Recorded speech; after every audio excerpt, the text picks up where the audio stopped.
بسم اللہ الرحمن الرحیم۔ السلام علیکم ورحمۃ اللہ وبرکاتہ۔ ناظرین، امید ہے آپ لوگ خیریت سے ہوں گے۔ آج ہم آپ کے ساتھ ماہ رمضان کے فضائل شیئر کریں گے۔ حضرت سلمان رضی اللہ تعالیٰ عنہ کہتے ہیں کہ نبی کریم صلی اللہ علیہ وسلم نے شعبان کی آخری تاریخ میں ہم لوگوں کو واعظ فرمایا کہ تمہارے اوپر ایک مہینہ آ رہا ہے جو بہت بڑا مہینہ ہے، بہت مبارک مہینہ ہے۔ اس میں ایک رات ہے یعنی شب قدر جو 1000 مہینوں سے بڑھ کر ہے۔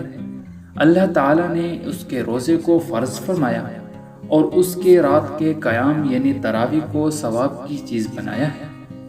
جو شخص اس مہینہ میں کسی نیکی کے ساتھ اللہ کا قرب حاصل کرے، ایسا ہے جیسا کہ غیر رمضان میں فرض کو ادا کیا، اور جو شخص اس مہینہ میں کسی فرض کو ادا کرے وہ ایسا ہے جیسا کہ غیر رمضان میں 70 فرائض ادا کرے۔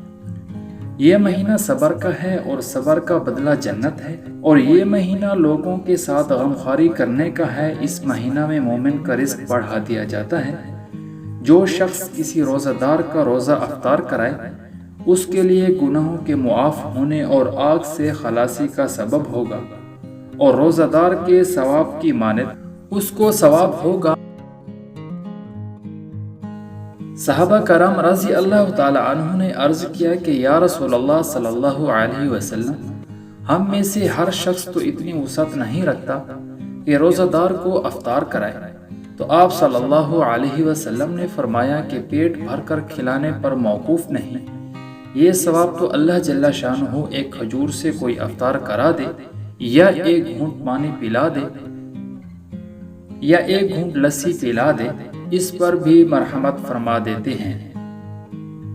یہ ایسا مہینہ ہے کہ اس کا اول حصہ اللہ کی رحمت ہے، اور درمیانی حصہ مغفرت ہے، اور آخری حصہ آگ سے آزادی ہے۔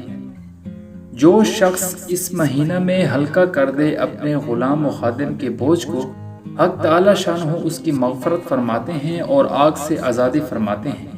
اور 4 چیزوں کی اس میں کثرت رکھا کرو، جن میں سے 2 چیزیں اللہ کی رضا کے واسطے اور 2 چیزیں ایسی ہیں کہ جن سے تمہیں چارہ کار نہیں۔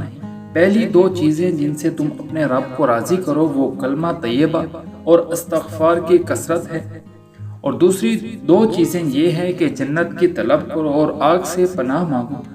جو شخص کسی روزہ دار کو پانی پلائے، حق تعالی قیامت کے دن میرے حوض سے اس کو ایسا پانی پلائیں گے جس کے بعد جنت میں داخل ہونے تک پیاس نہیں لگے گی۔